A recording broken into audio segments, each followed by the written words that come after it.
Eu gosto sempre de... ok, então, hoje a gente vai falar de um tema que é fundamental, principalmente para pesquisa qualitativa, mas não importa se sua pesquisa é qualitativa, quantitativa ou mista, esse tema, que é a revisão de literatura e o uso da teoria, é, é fundamental porque é assim que se faz ciência, né? Ok? A gente vai com uma conversa rápida sobre isso, vocês fiquem à vontade aí para poder falar. Eu vou ter que sumir a tela de vocês aqui um pouquinho, aí vocês abrem o microfone se for que tiver que falar e fala que se for levantar a mão, alguma coisa assim, eu posso não estar vendo, então podem interromper aí à vontade, tá? E eu falo da revisão, o papel da revisão de literatura na pesquisa qualitativa e, consequentemente, o papel da teoria, né? A gente está se inspirando aí, montamos aqui, fizemos um Frankenstein de slide didático dessas duas obras do professor John Creswell, que é a referência que a gente está utilizando para essa disciplina de pesquisa qualitativa. Já falei dele para vocês, é uma referência mundial, o cara é citado em todos os trabalhos publicados nas melhores revistas internacionais, então a referência para vocês é boa. Deixa eu só ver aqui como é que tá a audiência, porque a gente tem que ter uma audiênciazinha também, né? Assim, o pessoal tá aí, vamos lá. Ok, então, olha só. Não importa, né? Se já disse isso, vou repetir, se é quantitativo, qualitativo ou misto, né? Fazer ciência é lidar com a literatura, ou seja, com o arcabouço de conhecimento já produzido sobre aquele tema de sua pesquisa, e com as teorias emergentes da área, né? Esse quadro que o professor Creswell coloca no livro dele, ele ajuda muito bom a gente fazer assim como que é o uso, né, da literatura em um estudo qualitativo, ou seja, em uma pesquisa qualitativa. Vamos lê-lo aqui e comentar algumas coisas, né, tentar relacionar com as coisas que vocês estão fazendo para poder ter uma compreensão prática do que isso quer dizer, porque a metodologia de pesquisa tem que ser uma coisa bem prática, né, e eu tento trazer esses exemplos à medida que eu conheço do que vocês estão fazendo, para poder tentar criar esses exemplos mais práticos do cotidiano, né? Olha só, isso aqui é importante. Olha só essa questão aqui, ó. A literatura é usada para enquadrar o problema na introdução do estudo. O que eu quero dizer com isso? Eu vou aproveitar a presença aqui da Natália, e de citar o nome de vocês também, uma forma de chamar vocês para participar, para poder pegar um exemplo que vem lá do direito, que eu acho que é uma coisa interessantíssima isso lá do direito, sabe? Geralmente, quando promulga uma legislação, uma minuta de alguma coisa, tem eu esqueci como é que chama isso lá no documento, mas tem uma parte assim que o pessoal sempre coloca assim, considerando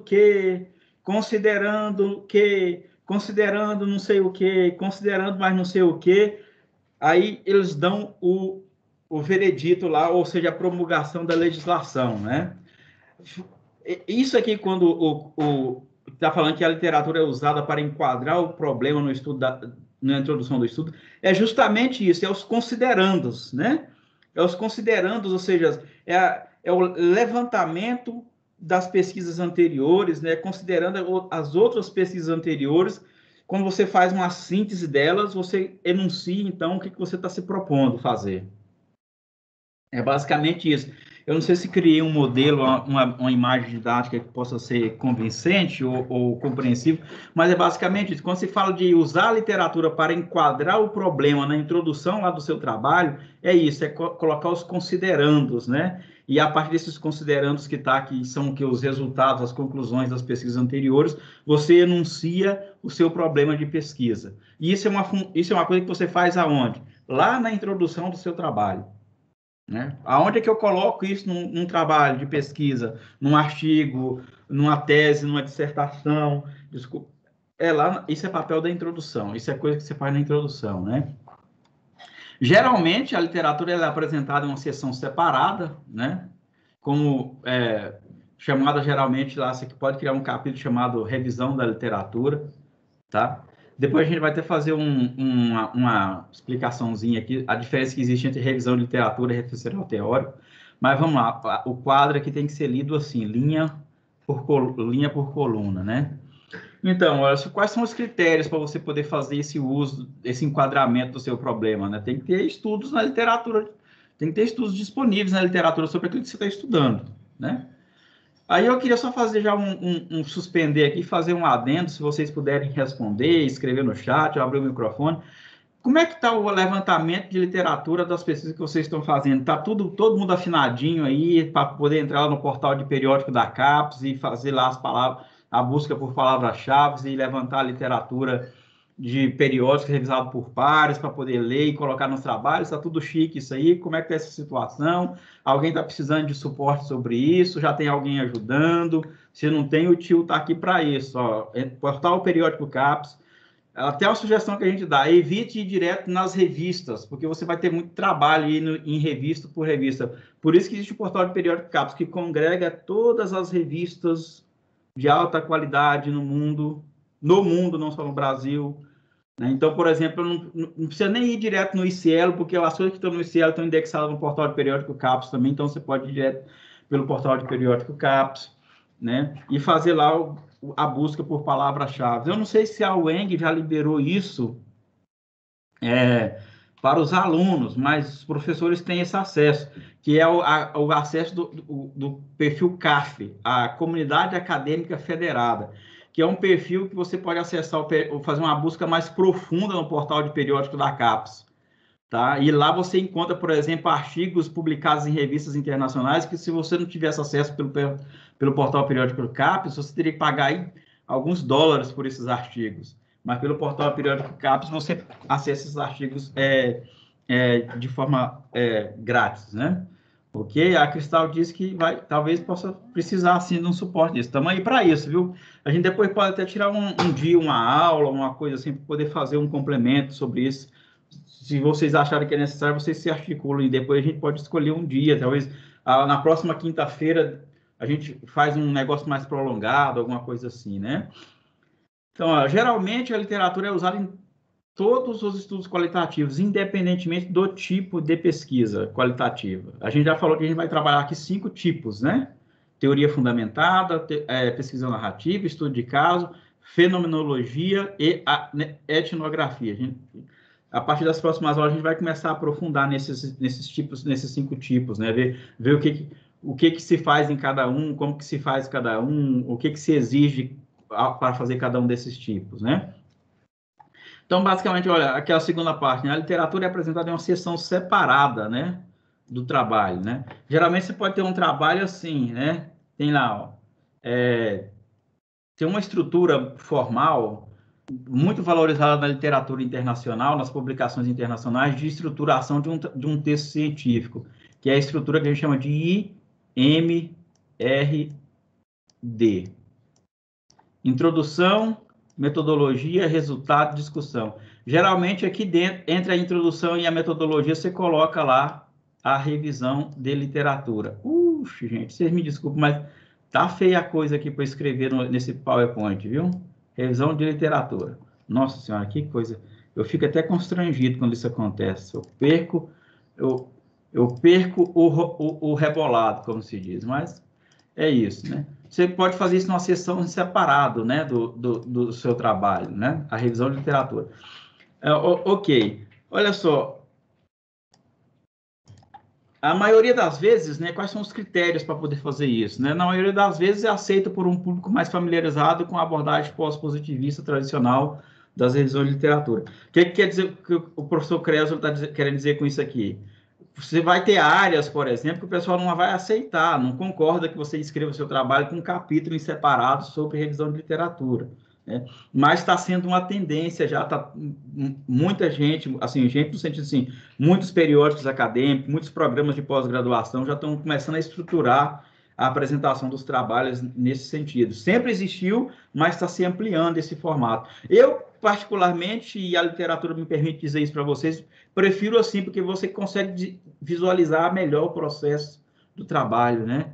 Introdução, revisão de literatura, ou seja, introdução, aquilo que você quer fazer, revisão de literatura, aquilo que já foi feito, né? Metodologia, como você fez a sua pesquisa, resultados, o que você achou na sua pesquisa, discussão, o que os seus resultados significam a partir da literatura e das teorias, e pronto, né? Fica fácil você entender o trabalho, ó, o raciocínio lógico do processo científico, né?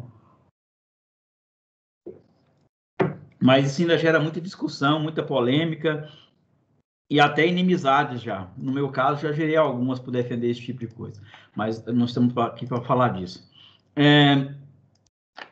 Então, essa abordagem é usada com aqueles estudos que empregam uma fundamentação teórica sólida no início de um estudo, como etnografias e estudos de teoria crítica. Aqui o Krause já cutucou a cabeça de muito sociólogo e antropólogo aí, né?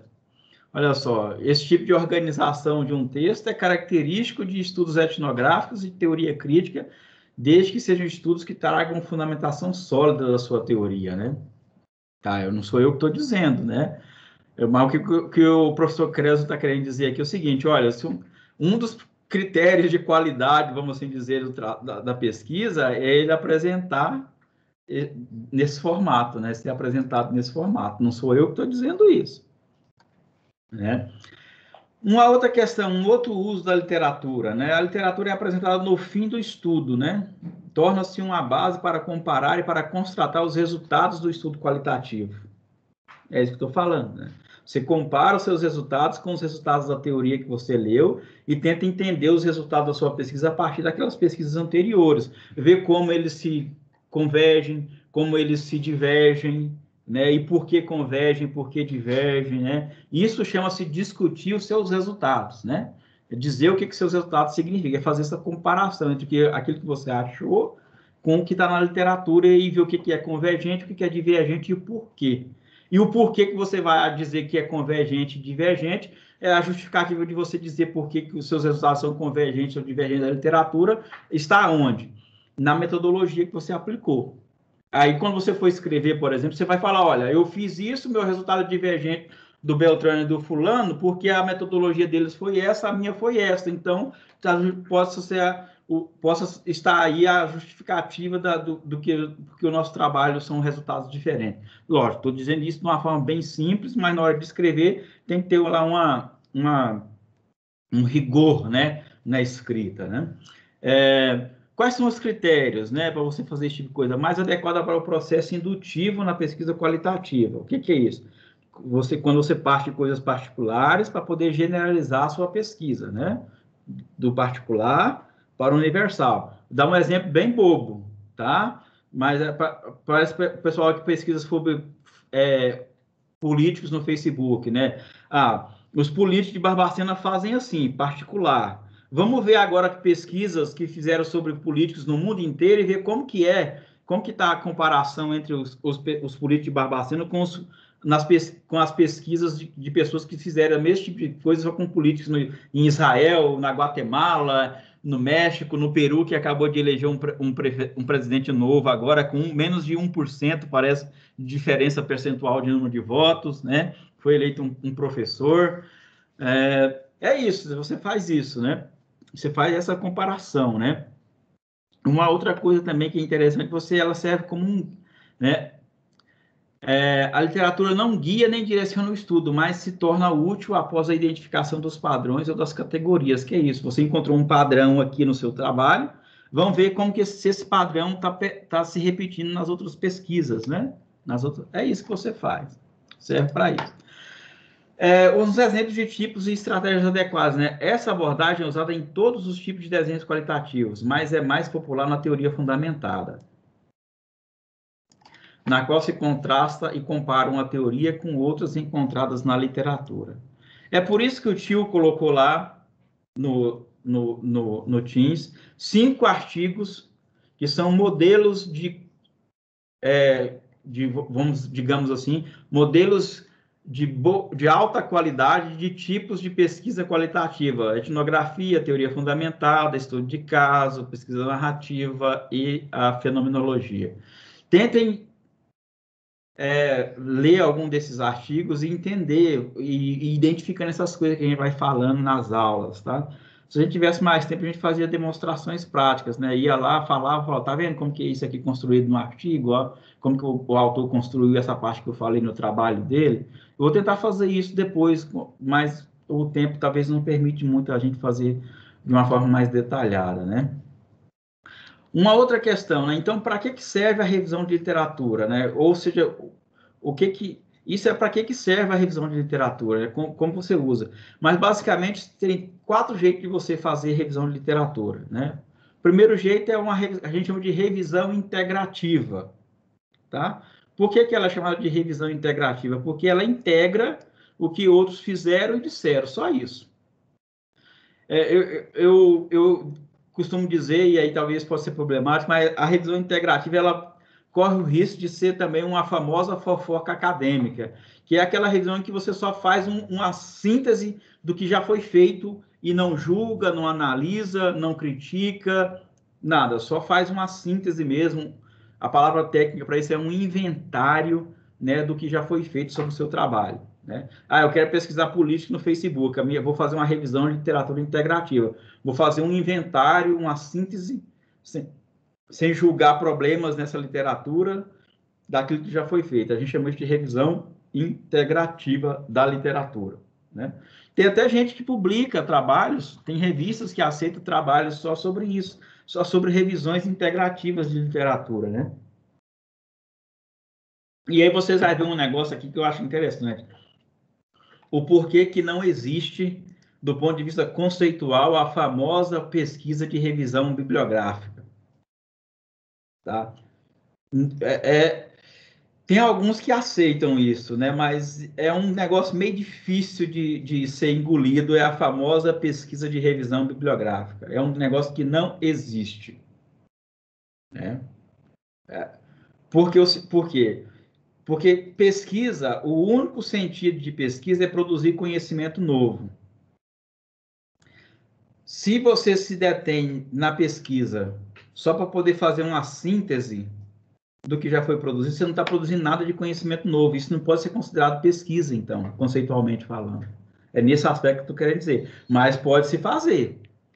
Mas desde que você consiga chegar a conhecimentos novos, né? Aí você pode chamar aquilo de pesquisa de revisão bibliográfica, em que você usou a bibliografia produzida sobre o assunto como documento, como fonte para produzir conhecimento novo. Aí já é diferente, né? Um outro tipo, né, de revisão de literatura são aquelas revisões que criticam os trabalhos acadêmicos anteriores. Os criticam aqui em que sentido? Analisa a consistência metodológica, né, algumas falhas, algumas qualidades, alguns defeitos na literatura, fazem isso, né? Aponta o que devia ter feito, o que deixou de fazer. É isso, basicamente. Trabalhos que criticam a literatura anterior. Um outro tipo de revisão de literatura são aqueles que interligam os tópicos que estão relacionados, né? Essa aqui é a mais simples, na verdade, também tem muito a ver com essa outra. Por que é isso? Você é fazer o quê? É pegar o que já foi produzido sobre um tema e ver quais autores são convergentes e quais autores são divergentes naquele tema, naquele tópico de pesquisa. É isso. E dizer o porquê o são. Depois tentar trazer alguma conclusão nova a partir disso, né? E o último item, que talvez seja uma forma mais robusta de fazer revisão de literatura, é esse a letra D aqui, o quarto tipo, que é aquele tipo que identifica questões centrais de uma área, né? Identificar questões centrais de uma área de pesquisa. Aqui, o pessoal costuma chamar muito isso também de estado da arte. Ou seja, como é que está a situação, né, do conhecimento sobre aquilo, estado da arte. E aí você consegue tipo, fazer um grande mapeamento, né? E aí, a partir desse mapeamento, você vai indicando também caminhos novos de pesquisa. O termo chique para isso, de indicar caminhos novos de pesquisa, o termo técnico chama lacunas no conhecimento. Que é basicamente aqueles considerandos lá, né? Considerando isso, considerando aquilo, eu proponho isso aqui de novo, né? Basicamente é isso. Vamos ver aqui. Ok. Gente, isso aqui é um negócio muito interessante, tá? Esse é um recurso que talvez eu até dedique um tempo a mais, se for preciso, se vocês aceitarem, quiserem também, né? A gente não pode ficar fazendo coisa que não seja útil também para vocês, né?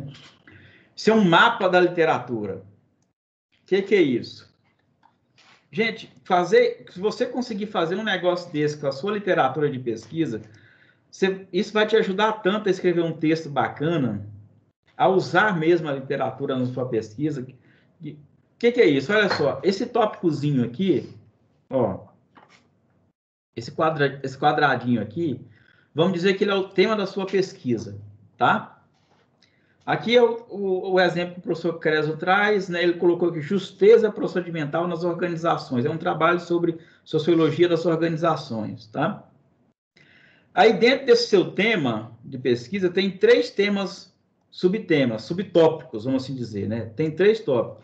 A questão da formação e percepções de justiça, a questão dos efeitos de justiça e a questão da justiça na mudança organizacional. É como se você estivesse pegando o seu tema de pesquisa e dividindo ele em subtemas. E aí você vai encontrando, depois desses outros subtemas, né, outros temas e os autores que discutiram esses temas. Tipo aqui, dentro de formação de percepções de justiça, tem a questão dos motivos e do conhecimento. Tem a questão dos climas organizacionais e das estruturas organizacionais e da voz dos agentes dentro das organizações. E aí aqui o cara falou, olha, sobre essa questão de motivos, tem o Tyler. Sobre a questão de conhecimento, o Shape. A questão dos climas organizacionais, o Naumann e o Bennett. Sobre a questão de estruturas organizacionais, tem o Schmick, o Ambrose e o Kropazano, ou nome estranho, hein? Sobre a questão da voz dos agentes dentro das organizações, da formação de percepções de justiça, tem o Baez, o Shapiro, o Hunter, o Hall, o Price, o Lind, o Kaffer, o Whirley, né? E aqui a mesma coisa, né? Ele fez a mesma coisa. E o que é esses risquinhos aqui, ó? Ele só está falando o seguinte, ó. Esse autor aqui, o Tyler, ele também tem alguma coisa a ver com esse outro tópico aqui. Sobre resultados, tem esses autores aqui, eles estão relacionados, tá vendo? Você pegar, por exemplo, a sua literatura e fazer, olha, sobre essa ideia aqui tem esse autor, sobre essa outra ideia aqui tem esse outro autor, mas esse autor dessa ideia aqui também conversa com essa outra ideia. É fazer esse mapa mesmo da literatura do conhecimento antes de você começar a escrever. Isso vai te ajudar a esclarecer a lógica das ideias e a escrever um texto que seja mais robusto e não ficar naqueles exemplos. Lógico que não estou falando que vocês fazem isso, mas a gente vive aí nesse meio, né? A gente pega muito texto dos meninos que estão começando e por isso que a gente fala isso, né? Olha só, não faça isso porque não é bacana, né? Pega aqueles textos dos meninos e fica assim, muito assim, o fulano disse isso, o Beltrano disse assado, o ciclano disse mais isso outro, né? Então, não faça esse tipo de coisa. E, geralmente, por que as pessoas fazem esse tipo de coisa? Porque elas já tentam ir escrevendo, com perdão da palavra, que a gente diz lá em Goiás, já vão escrevendo na tora. Não faça isso. Leia a literatura, faça o fichamento, identifique as ideias, faça a relação de quais os autores estão relacionados com quais ideias, como que essas ideias têm relações com outras ideias, como que os autores que estão relacionados a ideias se relacionam com as outras ideias, né? Depois que você fizer esse tipo de mapa, né, aí você senta para escrever. Pegue, por exemplo, tenta fazer o seguinte exercício. Pegue um artigo, um daqueles lá, dos apêndices, dos 5, que estão lá no Teams. Pega lá a parte da revisão de literatura que tem naqueles trabalhos e tenta fazer essa que a gente chama de engenharia reversa, que é pegar o texto dele que ele já escreveu da revisão de literatura e desmontar a revisão de literatura dele construindo um mapa. Falou, olha, tá vendo? Esse autor aqui, essa ideia, depois ele foi e fez isso. Tenta fazer esse tipo de exercício para você ver, né? E depois que você tiver condições de fazer isso, fazer literalmente esse desenho mesmo, faz na mão, na caneta, papel A4, né? Chamex lá, ó, lápis, ou se não, compra post-it assim, ó, uma cartolina grande, né? E vai escrevendo e, gente, olha que tanto de poeira aqui no meu negócio. vai escrevendo e colando lá assim, sabe? Depois eu vou passar para vocês umas ferramentas que pode ser utilizada para poder fazer isso. O negócio a gente chama de Canvas. Você já me deu uns problemas uma vez, mas é uma ferramenta riquíssima. Dia desse eu estava... Pandemia é um negócio interessante, né? Tem os seus vários viés, né? Mas foi graças à pandemia que esses dias eu participei de um curso sobre isso na Universidade de Melbourne, lá na Austrália, sobre como que os pesquisadores dessa universidade usam essa ferramenta para poder articular é, essa a questão de pesquisa. A Karine diz aqui, né, que o Canva você faz de tudo nele. Tem Canvas para tudo hoje, né? Tem Canvas para tudo, né? Inclusive tem até um software chamado Canvas, né? Que é tipo um Teams assim também. Tem Canvas para tudo hoje, né? Tem Canvas para gestão de projeto, para elaborar artigo, para elaborar projeto, para elaborar revisão de literatura, para elaborar justificativa de pesquisa. Depois eu vou mostrar um para vocês, como que, se vocês quiserem, eu mostro um como vocês podem utilizar para fazer isso.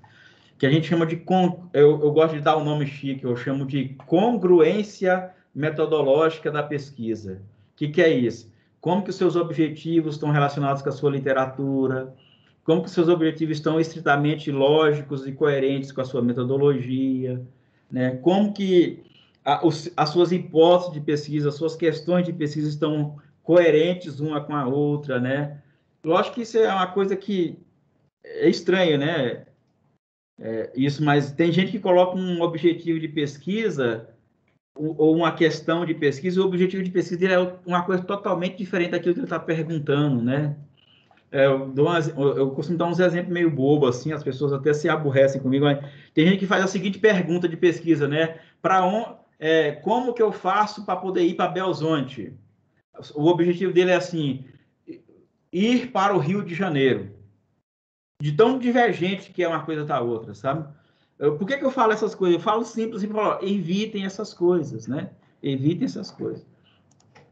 Mas é isso. Vamos falar um pouco da teoria agora, do uso da teoria.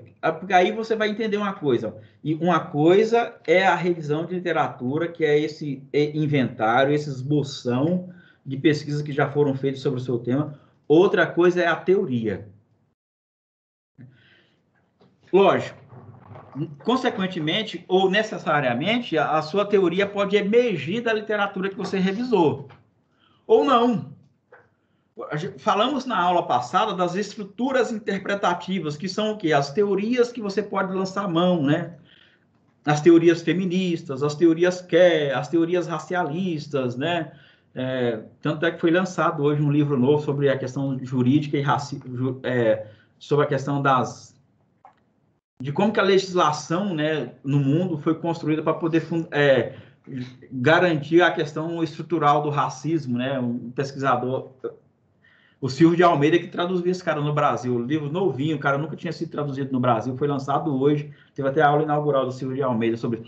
Mas só porque eu falo de teorias racialistas, eu lembrei desse aspecto, né?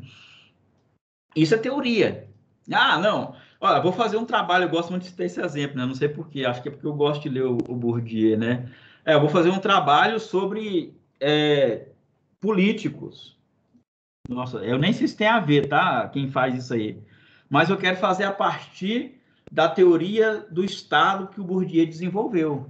Tranquilo, tudo bem, gaste sua caneta, organize isso, né? Todo mundo sabe, o Bourdieu tem um clássico livro dele, um catatal de quase 1000 páginas sobre o Estado, que são cursos que ele deu lá no Collège de France, né? Onde ele desenvolve aí esses conceitos dele, aplicando na lógica do Estado das questões políticas, né? Beleza, é isso. Isso é a teoria. Mas isso não dispensa, por exemplo, você ler as outras pesquisas que foram feitas sobre o seu projeto a partir do Weber, do Durkheim, do Marx, ou qualquer outro teórico. Porque uma coisa é revisar a literatura para dizer, olha, já fizeram isto aqui sobre o meu trabalho, sobre a minha ideia de pesquisa. Eu estou fazendo essa coisa nova a partir dessa perspectiva teórica, Bourdieu, teoria Kerr, teoria racialista, pós-positivismo, se você for um cara que gosta de estatística, né, pós-positivista e por aí vai, né? Isso é teoria. E como você faz o uso da teoria? Aí é outra coisa. Porque uma coisa é revisão de literatura, outra coisa, teoria. Ou, como as pessoas costumam gostar de colocar aí nos seus trabalhos, né? fundamentação teórica, né? Que nome chique, né? É a teoria, né? Estrutura teórica, estrutura interpretativa. Isso aqui é um modelo. Se você estiver trabalhando, por exemplo, lógico que aqui é um curso, a gente está focando mais na pesquisa qualitativa, mas isso aqui é um modelo para você elaborar teorias quantitativas. Porque do ponto de vista de pesquisa quantitativa, você quer ver como que uma variável intervém na outra. E aí você pode fazer literalmente isso, um desenho, literalmente, ó. As variáveis x1, x2, x3, variáveis independentes. Vamos chamar x1 de dinheiro de campanha, x2 de carisma do político, x3 horário de televisão, tá? Vamos ver como que essas três variáveis interferem em y1 e y2. Variáveis intervenientes. Vamos dizer aqui, perfil do eleitor, e aqui tamanho das cidades. E aqui Z1, quantidade de voto que o cara recebe. Você montou aqui um modelo teórico. Mas isso é uma coisa muito válida para a pesquisa quantitativa, tá? Isso aqui chama modelagem teórica. E aí depois você pega isso e faz uma modelagem estatística para poder ver como que essas variáveis se relacionam uma com a outra, utilizando qualquer teste estatístico que você for utilizar, né? Mas a gente está focando mais na pesquisa qualitativa, vamos para frente, né? Aqui também é ainda de pesquisa quantitativa, uma coisa muito usada hoje na área de saúde, por exemplo, foi esse desenho simples aqui, mas teoricamente é isso que fundamentou os testes da vacina contra o coronavírus. Um grupo experimental que tomou a vacina, um grupo controle que não tomou a vacina e ver como cada um reagiu à Covid. Estudos de caso e controle. Isso é uma coisa muito usada na saúde. Mas você pode fazer isso, por exemplo, na ciência política, né? Um grupo que recebe ciência política, análise de políticas públicas, por exemplo. Uma população que recebeu algum tipo de políticas públicas, tipo Bolsa Família, e uma população que não recebeu Bolsa Família, e depois ver como que cada um se comportou em relação, por exemplo, à escolaridade, a desenvolvimento humano, a desenvolvimento social. Tem como você fazer isso também. Em análise de política pública, você pode fazer estudo de caso e controle, estudos experimentais. Mais tarde, a gente vai falar disso mais tarde. Aqui é um exemplo bem mais já nominado daquilo que a gente fez aqui, ó. Um modelo teórico ou visualizado de uma teoria do desempenho do corpo docente acadêmico. Aqui você tem as variáveis independentes, as variáveis aqui são exógenas, né? O que é isso? Elas estão fora do ambiente acadêmico individual de cada professor, vamos assim dizer, né? Incrível isso. Tem um negócio para fazer esse negócio aqui, se chama análise de regressão de multinível. É um trem muito chique você poder fazer isso na estatística e ver como que você mensura essas coisas aqui e ver a relação de cada uma, né, sobre a outra, né? Mas se você conseguir fazer isso, por exemplo, num trabalho de pesquisa, gente, isso aqui é nível de pós-doc, tá? Mas se você parar, seria importantíssimo você parar um dia e tentar literalmente desenhar a teoria da sua pesquisa. Olha, eu quero ver como que isso, mas isso tem a ver com isso. E aí você orienta todas as suas leituras, todo o seu trabalho, toda a sua metodologia a partir desse negócio, de um simples desenho, de um simples esboço, de um simples risquinho que você fez no papel. Não vou comentar muito isso não, porque o tempo já está se esgotando, né? Mas vamos aqui para frente, né? Aqui um modelo de pesquisa teórica dedutiva, muito usado em pesquisa quantitativa também, né? Que você usa para fazer o quê? Testar teorias, né? Verificar uma teoria, testar uma teoria, né? Eu gosto de usar um exemplo bem simples, né? O que seria testar uma teoria, né? Eu vou sempre usar esse exemplo, já tive problema com isso mesmo, mas acho que vocês não vão se aborrecer com esse exemplo, não. O Freud diz um problema que as pessoas geralmente gostam de andar armadas para poder compensar, andar armado. Tem uma teoria do Freud sobre a teoria da compensação fálica, né? Que aí a gente pode dizer o seguinte, as pessoas gostam de criar próteses para compensar a sua impotência fálica. Aí a prótese pode ser um revólver, um carro grande, né? Qualquer coisa que compensa a impotência fálica da pessoa. A gente pode fazer a seguinte teoria, assim, ó, né? Pessoas com impotência fálica tendem a votar em candidatos que são mais propensos a autoritarismo. É uma teoria, é uma hipótese. É um modelo teórico hipotético, né? Aí você pode sair, por exemplo, vendo quem anda armado, quem anda de carrão, e ver quem que ele votou. Você roda uma estatística e vê, por exemplo, se tem uma relação mesmo a ver com as pessoas que andam armadas, andam de carrões grandes, né? Se realmente tem uma relação com quem ela votou, né? Se o candidato, por exemplo, é um candidato autoritário. Fazer isso, identificar esse negócio, o cara tem carrão, anda armado e tudo mais, em quem ele votou, a gente chama de operacionalização das variáveis, tá? A gente vai falar disso mais a fundo, mas é só para explicar o que é isso aqui de modelagem teórica, sabe? Da pesquisa. Então, vamos para frente. Então, aqui também a questão quantitativa, eu vou pular porque a gente quer favorecer aqui o trabalho qualitativo e a gente vai falar, tem a disciplina de metodologia 3, não sei como estão os ânimos de vocês, as esperanças, mas aí a gente ainda vai ver isso em metodologia 3, né? Vocês vão ter aí essa experiência ainda, conforme cada um está percebendo comigo em metodologia 3, e a gente vai falar só de pesquisa quantitativa, então eu vou passar para frente, né? Aqui é um estudo qualitativo, né? Qual que é a diferença daquilo que eu falei desse desenho para esse desenho aqui? Estudos quantitativos são dedutivos, ou seja, você parte do universal para o particular.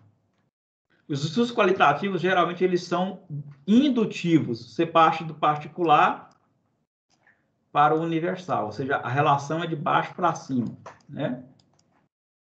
Enquanto que aqui a relação é de cima para baixo, né? O que eu quero dizer com isso, né? O Freud, quando ele elaborou essa teoria dele lá, por exemplo, ele fez de uma forma indutiva, porque ele ia atendendo pacientes no seu consultório, atendendo pacientes no seu consultório, e foi observando o comportamento desses pacientes, né? E aí depois ele conseguiu generalizar uma teoria universalizando, olha, essas pessoas com essa característica, né, demanda por causa da sua impotência fálica, conforme foi demonstrado nas sessões, né? Então, você faz isso em pesquisa qualitativa, né? Ah, eu estou pesquisando no quilombo tal, né? Aí você vai lá no quilombo tal, tem essas características. Você vai lá no quilombo, vou colocar A, B, C, D, né? Você vai lá no quilombo A, o quilombo A tem essa característica, o político A tem essa característica, o quilombo B tem essa característica, o político B tem essa característica. E você vai juntando as características de uma amostra maior, você pode depois deduzir genericamente, né? Olha, né? Você faz generalizações teóricas, e aí, no caso da pesquisa qualitativa, você consegue fazer isso comparando esses seus resultados locais com o que a literatura universal fez. Por isso, a ideia, gente, ó, não faz pesquisa qualitativa sem fazer uma boa e ampla revisão de literatura, né? E é ampla mesmo, tá? Pesquisa sobre o seu tema que foi feito no mundo todo, não é só no Brasil, porque isso vai deixar o seu trabalho com pouca confiabilidade, né? E a ciência não pode ser isso, né? Até mesmo as ciências humanas, né? Pensa, por exemplo, olha só, tanto que esse negócio é um negócio interessante, que foi em cima disso que o senhor presidente da República vetou, né, a compra das vacinas, né? Porque ele falou, essa vacina deu certo lá na China, quero ver se vai dar certo aqui com o brasileiro, que é diferente na biologia, né?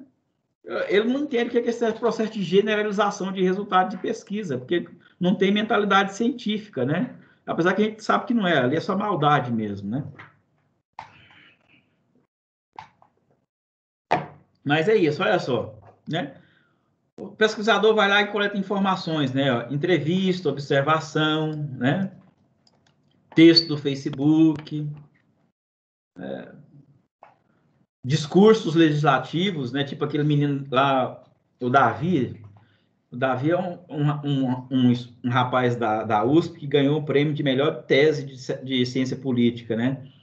Que ele pegou todos os discursos dos deputados do Brasil e fez uma análise para tentar identificar quais são os temas, tipo assim, sobre o que os deputados falam quando falam lá na Câmara Federal, né? Tanto é que eu já estou usando um novo nome, viu? Eu já estou usando um novo nome. Vocês sabem que tem uma proposta agora de mudar o nome de Câmara dos Deputados para Câmara Federal, porque não tem só deputados lá, né? Tem deputadas também. Então, já estou usando um novo nome, né? Ele pegou todos os discursos lá dos deputados, né, e fez a seguinte questão, né? Sobre o que os deputados e deputadas falam quando discursam lá na Câmara Federal, né? Ele pegou todos lá, jogou no software, tá, rodou prêmio de melhor tese de ciência política em 2018, né? Ou seja, é isso, ele pegou questões de cada um, legislatura por legislatura, e foi fazendo, encontrando padrões e generalizando esses resultados.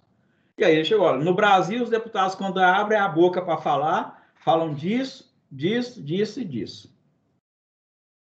E aí ele generalizou, né? Só para dar um exemplo, ele foi pegando amostras, deputado por deputado, partido por partido, legislatura por legislatura, e foi ampliando, foi generalizando. Aí, no final, ele chegou à conclusão, olha, no Brasil, quando se fala de política, quando os deputados abrem a boca para falar, falam disso, mais disso, mais disso, mais disso. É um exemplo de pesquisa indutiva, né? Você parte de questões particulares e vai generalizando isso universalmente. E aqui está. Como que você faz isso? Com o que você fez, com os seus resultados, com as suas teorias, com as suas experiências prévias e a literatura. Porque você pega a literatura sobre o tema e fala, olha, se a literatura tal lá nos Estados, do cara que pesquisou isso lá nos Estados Unidos chegou a essa conclusão, o cara pesquisou isso lá no Canadá chegou a essa conclusão, o cara pesquisou isso lá na China chegou a essa conclusão, o cara pesquisou isso lá na Austrália chegou a essa conclusão, os meus resultados também chegaram a essa conclusão, eu posso dizer então que aqui também tem essa característica universal. Generalizou seus resultados, generalizou suas conclusões. E você faz isso de que forma? Literatura, literatura, literatura, literatura. Aí eu vou ler só literatura em português que eu encontrei lá no Cielo. Não, né? Não. Portal Periódico Capsule, de preferência Web of Science, onde estão as melhores publicações científicas do mundo, de todas as áreas humanas, tecnológicas, matemática, biologia, tá lá. Ah, mas eu não sei ler inglês, Valnides. Não, eu também não sei não. Sabe como é que eu faço? O melhor algoritmo de tradução do mundo hoje é o algoritmo de tradução do Google Docs. Você abre o arquivo em PDF dentro do Google Docs, do Google Drive, e pede para ele traduzir o artigo para você. Você lê o artigo inteirinho, entende, e tem condições de colocar aquilo no seu trabalho. É só você pegar o PDF e fazer isso. Ele faz automaticamente. Coisa que se você fosse pagar para alguém fazer, o cara ia te levar uma grana, ia demorar um tempão. O Google Docs, agora chama Google Workspace, né? Mas é o Google Doc, Google Drive, faz aí para você em menos de 5 minutos. E você tem condições de ler, entender e usar aqui no seu trabalho, dar consistência, qualidade na sua pesquisa, né? Aqui é um exemplo de métodos mistos, não vamos falar também, porque aqui eu queria só fazer esse exercício com vocês para a gente poder encerrar, pessoal, né? Tentem fazer esse roteiro com a pesquisa de vocês, tá? De uso da literatura e uso da teoria. Eu não sei se a visão tá boa aí, eu fiz esse negócio meio correndo, eu peço desculpa por isso, mas eu nunca tive problema de reconhecer meus erros também, eu fiz meio correndo, viu, gente? Me desculpem aí. Quer dizer, tá no livro do professor Creuso, né? Que fiz correndo. Tentem fazer esse exercício, né? É uma dica que eu dou para vocês, ó.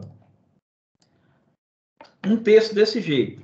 A teoria que eu utilizo qual que é o nome dessa teoria? Ó, vamos dar um exemplo bem bobo aqui, né?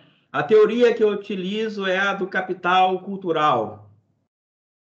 Ela foi desenvolvida pelo Bourdieu, né? Patati patatá, e foi utilizada para estudar, por exemplo, a influência que as experiências sociais, culturais, familiares, econômicas têm sobre o desempenho ou visão de mundo de crianças e tudo. Aí enuncia lá o que a teoria faz, né? Pode citar lá os vários autores que já utilizaram a teoria, né, nos estudos, patati patatá, que é isso, ó.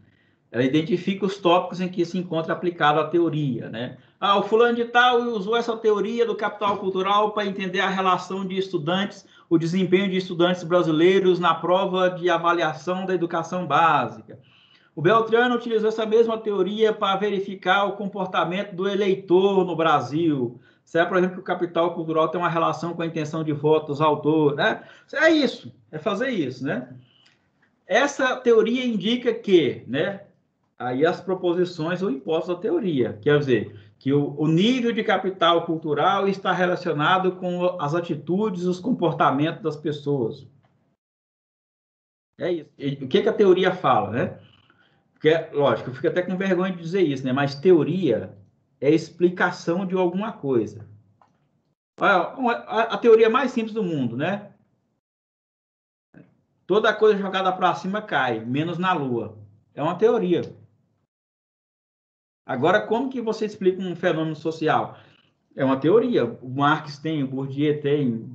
Todo mundo que escreve um artigo e que faz uma conclusão no final, ele está desenvolvendo uma teoria nova, que poderá ou não ser aceita pelos seus pares depois que eles a lerem, né? Depois que eles a lerem. Mas é uma teoria nova. Aí tem teorias consagradas aí, né? Dos teóricos das ciências sociais que não caíram por terra até hoje, né? Ó, aplicada a meu estudo,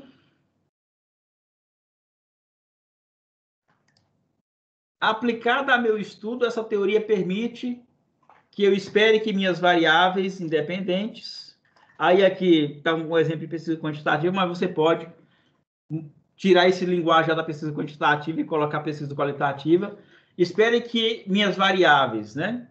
Ou seja, você pode escrever assim, ó, declara as variáveis independentes. Permite que eu espere que, né, minhas variáveis sobre a estratégia política do político no Facebook determina a quantidade, determina os votos que ele ganha. Você estabeleceu uma relação de uma variável com a outra. Pode ser quantitativa ou qualitativa. Não tem problema. Você pode estabelecer relações entre variáveis numa pesquisa qualitativa. Não tem problema. Você faz inferências lógicas em vez de fazer inferências estatísticas nessas suas variáveis. Né? Influencia ou explica as variáveis dependentes, pois, né, dê uma justificativa baseada na lógica da teoria. O que é? Justifique por que você espera isso a partir da teoria que você enunciou. Tentem fazer esse tipo de exercício com as pesquisas de vocês, com o trabalho, com a pesquisa que você está realizando. Isso poderá ajudar você a clarear melhor as ideias, falar, é isso então que eu quero, ó, né? E às vezes, lógico, com certeza, tenho convivido com você já há bastante tempo, estão muito bem encaminhados, né? Mas pode ter alguém que está precisando de uma dica melhor. É um esqueminha perfeito para você clarear as ideias, ó. A teoria é essa por causa disso, porque ela propõe fazer isso. Tá? Faça esse exercício. Se não ajudar, podem reclamar comigo, tá? Mas se ajudar, faça um bom uso. Beleza? A gente encerra por aqui a minha exposição, tá? Se alguém quiser perguntar alguma coisa... Eu quero fazer uma pergunta, professor. Sim. Lá você falou sobre um capítulo dedicado à revisão da literatura, né? Que você defende isso. E aí o trabalho ele vai ter, por exemplo, 3 temas. E aí é um capítulo único que aborda os 3 temas, né? Essa revisão da literatura, ou aí vai ter um capítulo em cada tema para poder fazer essa revisão. Porque... pode falar. Sim, não, desculpa, pode continuar. É porque, por exemplo, eu vou ter autores que vai falar do capítulo geral, né? E outros que vão falar do recorte final, por exemplo. Né? Vão ser... Porque eu vou pegar o geral e vou para chegar no final do que realmente eu quero falar. E aí, nem todos os autores, como você mostrou naquele quadro, vai encaixar em todos os temas. Um ou outro vai acabar chegando lá no final, mas nem todos vão. Então, aí vai ser em cada tema um capítulo para isso, para revisão de literatura? Não. Olha só, eu gostaria de falar, não sei se eu entendi também a sua questão, André, eu entendi uma parte, agora eu não sei se o que eu vou dizer vai contribuir nesse aspecto, porque é o seguinte, é por causa de uma questão de modelo mental, né? Uma coisa que a gente tem muito hoje nas ciências humanas é o negócio de capítulos dos trabalhos, né? Ah, meu trabalho tem que ter 3 capítulos. Não, gente, ó, esquece isso, tá? E aí eu não estou falando mal de ninguém, nem dando indireta. Redação científica, comunicação científica evolui. Esse negócio é coisa do século XIX na ciência humana, tantos capítulos. Não, olha, se você for pensar aquela estrutura que eu falei lá, introdução, revisão de literatura, metodologia, resultado, discussão, cada uma dessas sessões é um capítulo. Você pode chamar capítulo 1, introdução. Eu já vi teses assim, publicadas por aí desse jeito. Capítulo 1, introdução. Capítulo 2, revisão de literatura. Capítulo 3, metodologia. Capítulo 4, resultados. Capítulo 5, discussão. Capítulo 6, conclusão. Já vi desse jeito. Ou tem alguns que sintetizam, por exemplo, capítulo 1, introdução. Capítulo 2, referencial teórico. Capítulo 3, metodologia. Capítulo 4, apresentação e análise dos resultados. Capítulo 5, conclusão. Então, se você vai escrever um capítulo específico para revisão de literatura, lá você vai dividir esse capítulo em tópicos específicos. Por exemplo, vamos pegar um exemplo bem simples, né? Eu vou dar exemplo meu, que aí também, se der problema, eu estou falando mal de mim mesmo, né? Orientante de TCC que escreveu um trabalho... Deixa eu dar o exemplo do meu trabalho, por exemplo. Pode? Pode, ué, que aí se eu falar mal, você que deixou. Exatamente, não tem problema. E, aliás, eu estou aqui para pegar as críticas mesmo, para poder melhorar, e já que eu já estou fazendo. Por exemplo, o meu trabalho é sobre educação informal em movimentos populares, em movimentos sociais. Já mudou, esqueceu o Tiradentes? Estava muito difícil, que eu estava precisando fazer uma pesquisa de campo lá, e com esse negócio da pandemia estava bem complicado, né? É verdade. Então, e aí eu peguei e me envolvi num trabalho sobre o MAB, Movimentos Atingidos por Barragem, e aí eu achei interessante o tema. Águas para a Vida. Não, tem que lembrar o lema do MAB, que é isso aí. Águas para a vida, não para a morte. Tá, desculpa, continua. Não, muito bom, nem sabia disso. Mas é porque, o que acontece? Meu trabalho, o geral, é sobre o conflito socioambiental. Dentro do conflito socioambiental, eu vou tirar o MAB, e dentro do MAB eu vou tirar o Ciranda, que é um trabalho de educação informal, né, para crianças, adolescentes e tudo mais. Então, eu tenho uma revisão literatura para a questão do conflito. Você tem 3 tópicos na sua revisão de literatura. Então, um tópico geral sobre conflitos ambientais, um tópico sobre movimentos sociais sobre o meio ambiente, e aí um tópico específico sobre essa questão da educação não formal dentro dos movimentos sociais. E depois você tem que fazer um amarramento desses 3 tópicos anteriores para poder deixar claro a relação deles no seu objeto de pesquisa. Então, aí a minha dúvida é essa. Quando eu for fazer uma revisão de literatura, por exemplo, não quer dizer que seja essa, não. No conflito social, no conflito socioambiental, eu já estou lendo um símil que fala sobre conflito, Giddens, etc, etc, etc. Aí é a minha revisão de literatura do conflito, não? Gente, ó, se vocês contar para alguém que eu falei isso, eu vou negar até a morte, tá? Tá gravado. Pois é. Mas a literatura me permite dizer isso. Ler o Zimmel e o Giddens não é fazer revisão de literatura. Hã? É símil. Fala, é Zimmel, é? Símil. S-I-M-M-E-L. Eu sempre falei Zimmel. Ah, tá, não, pode ser que Mas seja é a mesma eu pessoa. Eu achei que você estava falando de outro autor. Não, é a mesma pessoa, eu sei quem que é. Ah, tá. O maior especialista nesse cara hoje no Brasil, ninguém aqui admitir, é o Gessé Souza. Né? Ah, tá, ali até um trabalho dele sobre a elite do atraso sensacional. É o Gessé Souza. Para tirar algumas coisas sobre a questão do conflito também. Isso. Ó, ler o Simmel, o Giddens e qualquer outro não é fazer revisão de literatura. Você faz revisão de literatura revisando pesquisa empírica sobre o seu objeto de pesquisa. Ah, tá. por exemplo, eu li uma tese da menina que fez sobre Belo Monte. Aí, então, ali que é a minha revisão de literatura. Exato, mas só que, de preferência, artigos. Artigo científico. Porque, ó, gente, eu vou dizer uma coisa para vocês, tá? E se vocês... Você acha muito? Não, não é isso, não. Eu vou dizer uma coisa para vocês, tá? E se vocês disserem para os outros que eu falei isso, eu nego também. A literatura me permite dizer isso. A tese é um trabalho que foi julgado a sua qualidade só pelos compadres. Sim. Só pelos compadres. Eu já vi, por exemplo, cara que publica a tese e não consegue publicar um artigo da tese numa revista boa. Porque o negócio está bagunçado, sabe? Os compadres aprovou a tese, mas o artigo não vai porque o trem não está legal. A tese dessa Lorena foi até premiada. Se a tese dela foi premiada, com certeza ela publicou uns 3 artigos da tese. Leia os artigos. Ah, tá. Show. Uhum. Leia os artigos. Agora o Simmel, o Giddens, aquele Modernidade e Conflito, não é? Eu tenho até... Estava até lendo ele aqui, né? Do Giddens, não é? Sobre o negócio da energia nuclear, essas coisas, não é? Isso pode ser um referencial teórico. E é daí que surge a teoria. Entendi. Também.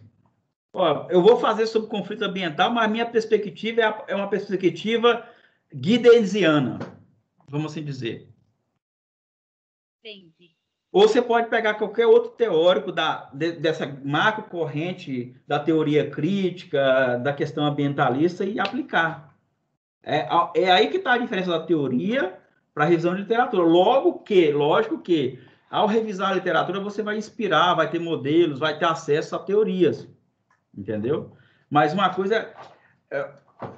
põe em mente, revisão de literatura é fazer um juntamento daquilo que já foi feito sobre a minha pesquisa. Teoria é dizer como que eu quero explicar a minha pesquisa, como que eu quero explicar os meus resultados. A partir de quê, a partir de quem. Entendi. Isso é teoria. Era uma dúvida que eu tinha realmente nessa questão da revisão de literatura. Então... Quer ver um exemplo prático disso? Pega lá anexo B, apêndice B, lá no Teams, uma pesquisa narrativa. Lá a autora escreveu, deixa isso muito claro. Ela vai fazendo toda essa construção da revisão de literatura do objeto dela, aí tem um tópico assim, ó, estrutura teórica. Aí ela enuncia a partir de qual teorias ela está trabalhando a pesquisa dela. Você vai entender. Saquei. Ô, Lília, evitar livros para poder indexá-los em revisão de literatura. O porquê disso? É mais uma questão prática. É mais uma questão... Porque você quer... A revisão de literatura é fazer o ajuntamento daquilo que já foi feito sobre sua pesquisa. E onde é que tem umas coisas novas, fresquinhas, fáceis de serem lidas, porque são curtinhas, na maioria das vezes, sobre pesquisas no mundo? Artigo científico. Artigo científico. O livro, geralmente o autor publica um livro, quando ele já... Os trabalhos dele já foi apresentado em conferências, publicado em revistas, passa por um processo de julgamento da comunidade acadêmica e valida ele publicar um livro como um processo sintético de pesquisa, né? É por isso que hoje, e aí se vocês falarem que eu falei isso, eu nego até a morte, muito mais vale você publicar um artigo do que um livro ou um capítulo de livro. Do ponto de vista da própria carreira acadêmica. Não, essa que está a questão do clássico, né? O clássico, ele serve para você construir esse esboço, né? Mas ele não pode ser considerado como uma revisão de literatura, porque a revisão de literatura é identificar pesquisas recentes sobre o seu objeto de pesquisa. E, geralmente, a dica que a gente dá não pode passar de 10 anos que já foi publicado sobre o seu trabalho. Por exemplo, eu vou fazer um trabalho sobre... um livro que eu estou lendo do Bourdieu agora, né? Sobre o hábitos econômicos de pessoas que são colonizadas. O Bourdieu não é uma revisão de literatura, quando ele fez um trabalho sobre isso na Cabilha, na Algéria, lá na década de 60. Mas ele é uma referência teórica de como pode ser construído um tipo de pesquisa desse. Eu gosto de dar um exemplo, não sei se vai explicar melhor também, ó. Uma vez eu participei de um congresso, eu achei muito interessante isso, sabe? O cara escreveu uma pesquisa sobre o desenvolvimento. Exato, Lia, exatamente. O cara escreveu um trabalho sobre as políticas desenvolvimentistas no Brasil, trabalho de economia. Aí ele fez todo, ele fez todo um apanhado na apresentação dele no Congresso sobre as pesquisas sobre desenvolvimentismo, né? Fez lá um apanhado grandioso, né? Aí ele falou, gente, agora o meu trabalho foi ler os dados empíricos do desenvolvimentismo no Brasil a partir de uma perspectiva neo-keynesiana, especificamente de um autor chamado Kalesch, ou só Kalec, Mikhail Kalec, vamos dizer o nome dele. Então, ou seja, o que ele está querendo dizer? Olha, essa aqui é a minha revisão de literatura, tudo o que já foi feito sobre desenvolvimentismo, esse aqui é o meu teórico para interpretar os dados de desenvolvimento do Brasil, o Kalec, que é um teórico da economia. É isso. Peguem lá o apêndice B e leiam isso para vocês verem como que a autora construiu isso, fica claro isso. Né? Ela faz essa revisão e depois faz lá a estrutura teórica. Está lá no trabalho dela, o subtópico, dentro do trabalho, estrutura teórica. André? Sim, estou ouvindo. Não, é porque parece que você queria falar alguma coisa que você abriu o microfone, né? Ah, não, foi sem querer. Ah, não, de boa. É isso. Então, mais alguma coisa, gente? Eu acho que agora que... Eu não sei o que é. Quando eu começo a lecionar essa disciplina, os ânimos começam a ficar meio complicados. Ô, Valniz, mas eu acho que não é nem questão de ânimo, não. Acho que a gente consegue perceber um pouco melhor essas questões quando a gente já está realmente produzindo, né? Ou pesquisando e tal. O que não é o meu caso, por exemplo. Mas eu acho que é muito válido, assim, e é muita informação ao mesmo tempo, né? A gente precisa... Inclusive, você vai disponibilizar esses slides, vão ficar disponíveis depois, não vão? Eu posso mandar aqui depois, de anexo na aula aqui.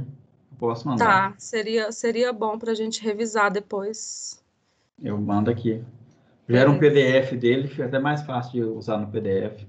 Anexo. A Karina falou, assim, é de total validade, porque quando eu tive a primeira metodologia lá, que eu ainda não sabia o que ia fazer, foi meio que em grego, assim. Não mesmo que em grego, mas estou sentindo mais facilidade agora que já estou escrevendo, entendeu? De entender, de separar. Então, mais que você fique chateado, não estou arrependido de estar fazendo de novo. Não estou chateado, não. Geralmente quem se chateia são vocês.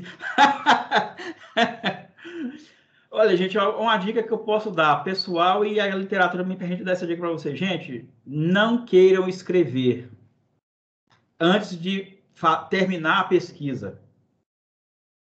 Se você querer começar a escrever a coisa já de imediato, a primeira coisa que você vai sentir é se sentir burro.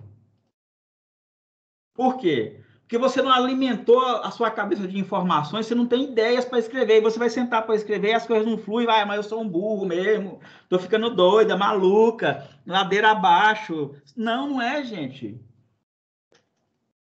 Encha sua mente de informações primeiro, lendo e mexendo com dados empíricos, depois você senta e escreve, organiza essas... Não façam isso, viu? Porque o impacto imediato do psicológico de vocês vai ser esse, se sentir burro. Mas não é, é só falta de informação, porque a matéria das ideias, a matéria do pensamento é informação. Então, vá atrás das informações primeiro. Depois você cria ideias e sistematiza essas ideias em texto. Então, não façam isso. Escrever é ali, ó, tomar anotações daquilo que está sendo lido, fazer tipo esse mapa da literatura, anotar as coisas dos resultados da pesquisa, mas nada de sentar agora, vou já escrever aqui uma parte do TCC, não façam isso. O tio dá essa dica de experiência pessoal e a literatura toda me permite dizer isso para vocês. Uma pesquisa, escrever a versão final, você pode fazer isso no final de semana, mas pode passar 5 anos pesquisando, lendo, levantando dados, sistematizando resultados, e um final de semana você senta e escreve um texto, um artigo, um TCC.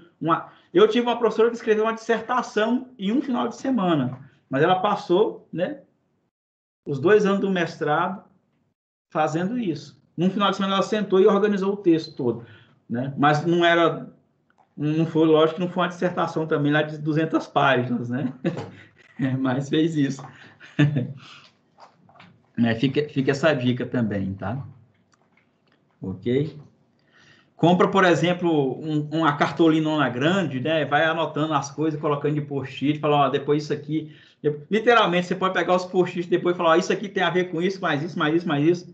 E vai organizando as ideias, né? Mas não faça isso de querer começar a escrever de imediato, tá? Vocês vão se frustrar. Mas vão mesmo. Que eu já vi casos, inclusive de colegas de vocês, acontecendo isso. Por quê? Porque tomou esse caminho inverso, né? Mas eu nem sei porque, não sei, né? Eu falei, espero que possa ter contribuído também, né? Ainda mais nesse ambiente que vocês estão aí, né? De pandemia, todos nós estamos, né? Aí que a coisa pode complicar mais ainda, né? Ô, Maria Eduarda, ladeira abaixo é bom que embala, né? É melhor. Professor, o problema é que, tipo assim, ai, só Deus mesmo. Eu tô lendo muita coisa, eu não necessariamente escrevendo antes de ler, não. Eu já tenho algumas coisas encaminhadas, só que o problema é que a gente não tem tempo de fazer as coisas, né? Então, aí a gente vai lendo, aí tem que ler outras coisas que não tem nada a ver com a pesquisa, que às vezes ajuda, às vezes atrapalha, que confunde a cabeça, aí a gente faz a anotação, depois a gente fala, não, mas não vai dar certo desse jeito.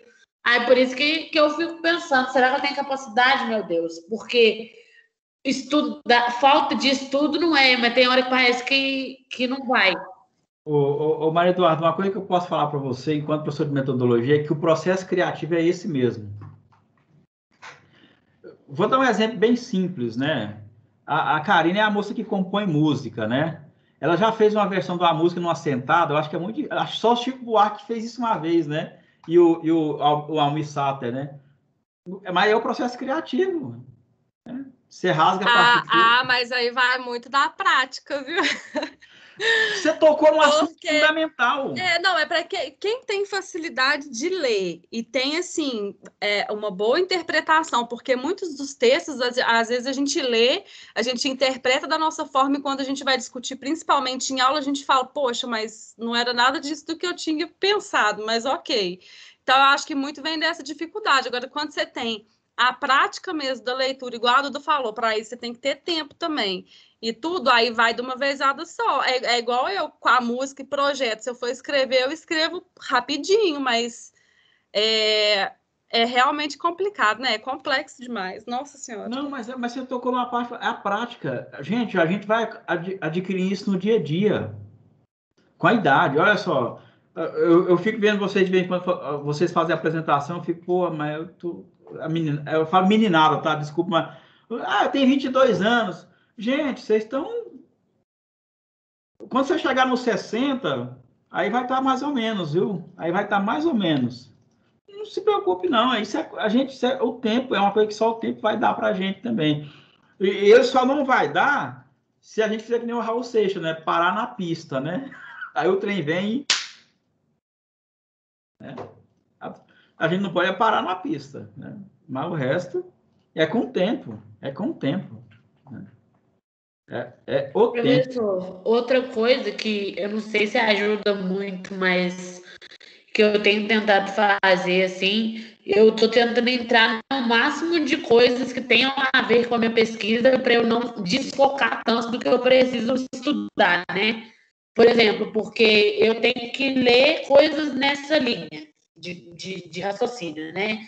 Aí, se eu entrar em coisas que não tem nada a ver, me desfoco. Então, agora eu estou focando em ficar só nesses grupos de estudo, só pegar essas leituras, porque eu acho que ajuda também, né? Porque às vezes a gente tem essa necessidade de estar em várias coisas e ao invés de ajudar, atrapalha, né? Porque você também não consegue armazenar na sua cabeça tantas informações e depois ainda desenvolver um pensamento crítico sobre aquilo, se vale a pena colocar aquilo na pesquisa, delimitar e tudo mais.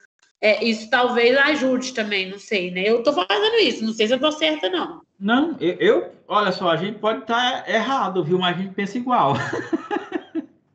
A gente pensa igual. Porque é foco, isso é questão de foco aí, né? Isso é questão de foco. O foco é isso. O que é foco? É você fazer aquelas coisas que estão vinculadas com aquilo que você quer ser e fazer. Isso é foco, né? Eu quero ser dançarino de balé. Qualquer outro tipo de dança que me ajude a ser um bom dançarino de balé, eu posso fazer. Agora, se não ajuda a ser bom dançarino de balé, eu vou mexer com isso para quê? Né? É foco. Foco é isso. É você se envolver com aquilo que tem a ver com aquilo que você quer ser e fazer, né? Mesmo que possa ser um pouquinho distante, mas o resto vai ficando na margem, né? As margens. No final, aquilo que ficou na margem só vai servir para uma coisa, te aplaudir no final. Agora deu uma de Augusto Cury aqui, legal, né? Nossa, pelo amor de Deus. Mas é isso, gente. Beleza, então. Deixar vocês descansar. Manda pra gente os slides, por favor, professor. Vou mandar agora, eu vou gerar um PDF dele aqui e já anexo na conversa aqui. Beleza? Beleza. Muito obrigado, viu? Boa noite. Senhora. Obrigada, Valnides. Boa noite. Boa noite, senhora. Boa noite. Boa noite, gente. Boa noite, professor. Obrigada. Boa noite, boa noite. Obrigado. Valeu, Marcos Valério. Valeu.